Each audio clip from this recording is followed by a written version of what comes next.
sur nous, Bachir. Et on leur pardonnera là. Je vais très bien, Bachir, parce que j'ai relu la charte de l'impérialisme. Ah. Et j'ai retrouvé, parce qu'on nous demandait ici un jour quelle est la source? Quelle est la source? Oui. Voilà. Alors Bachir est venu avec la source. La présente charte a été élaborée à Washington pendant la traite négrière. Ensuite, discrètement négociée à la conférence de Berlin en 1885, pendant que les puissances occidentales se partageaient l'Afrique. Elle a été renégociée secrètement à Yalta au moment du partage du monde en deux blocs après la Deuxième Guerre mondiale et pendant la création des sociétés des nations, l'ancêtre de l'ONU. Bachir, la source de ce document, je vous le dis, c'est le musée de Tervuren. Tervuren, c'est en Belgique, je crois. Tervuren, c'est en Belgique. Donc nous donnons la source. Si vous allez là-bas, vous allez trouver l'original de ce document. Parce que quand on parle ici, on dit non, il n'y a pas de preuve. Voici la preuve. Donc on donne les sources de l'origine. Là, vraiment, regardez. Article 1, je vais si vous voulez rapidement. La devise de l'impérialisme, c'est gouverner le monde et contrôler les richesses de la planète. Notre politique est de diviser pour mieux régner, dominer, exploiter et piller pour remplir nos banques et faire d'elles les plus puissantes du monde.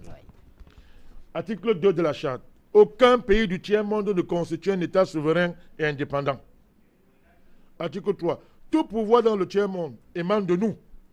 Nous les exerçons par la pression sur les dirigeants qui ne sont que nos marionnettes. Aucun organe du tiers-monde ne peut s'en attribuer l'exercice.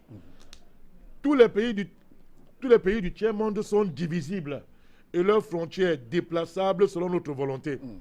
Le respect de l'intégrité territoriale n'existe pas pour le tiers-monde. On va arrêter de Il y a combien d'articles à peu près? Non, je survole, appelez-vous. Tout pouvoir et gouvernement établi par nous est légal, légitime et démocratique. Article 6. Mais tout autre pouvoir ou gouvernement qui n'émane pas de nous est illégal, illégitime et dictatorial, quelle que soit sa forme et sa légitimité. Tout pouvoir qui oppose la moindre résistance à nos injonctions perd par le fait même sa légalité, sa légitimité et sa crédibilité. Il doit disparaître. Article 11. La liberté d'expression, la liberté d'association et les droits de l'homme n'ont de sens que dans le pays où les dirigeants s'opposent à notre volonté. J'ai écouté très bien. Article 17. Je saute. Notre aide doit être accompagnée de recommandations fortes de nature à empêcher et briser toute action de développement des pays du tiers-monde. Article 18. Nos armées doivent toujours être plus fortes et plus puissantes que les armées des pays du tiers-monde. La limitation et l'interdiction d'armes de destruction massive ne nous concernent pas, mais les autres. Nos armées doivent s'entraider et s'unir dans la guerre contre l'armée d'un pays faible pour afficher notre suprématie et se faire craindre par les pays du tiers-monde. Toute intervention militaire, Bachir, a pour objectif de protéger nos intérêts et ceux de nos valets. Toute opération d'évacuation de ressortissants des pays occidentaux cache notre mission réelle, celle de protéger nos intérêts et ceux de nos valets. Je termine par l'ONU. Écoutez bien, article 22.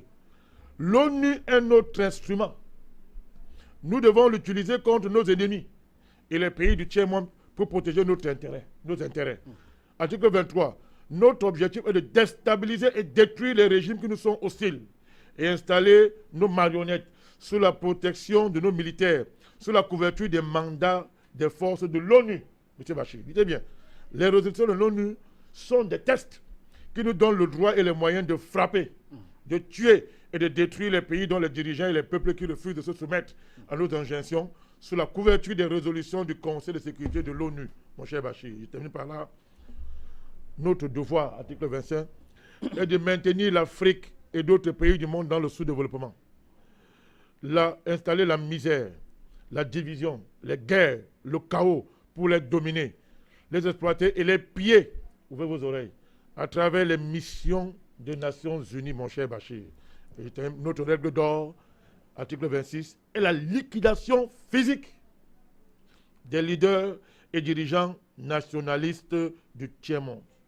Alors, Bachir, je ne continue pas. Ouais. Charte de l'impérialisme. Je vous dis, on en a demandé, il n'y a pas la source. Tervuren se trouve le musée royal de l'Afrique centrale. Tervuren est une commune néerlandophone de Belgique, située en région flamande, dans la province du Brabant flamand. Tervuren, oui. On donne les sources, on donne le lieu. Très bien. Voilà.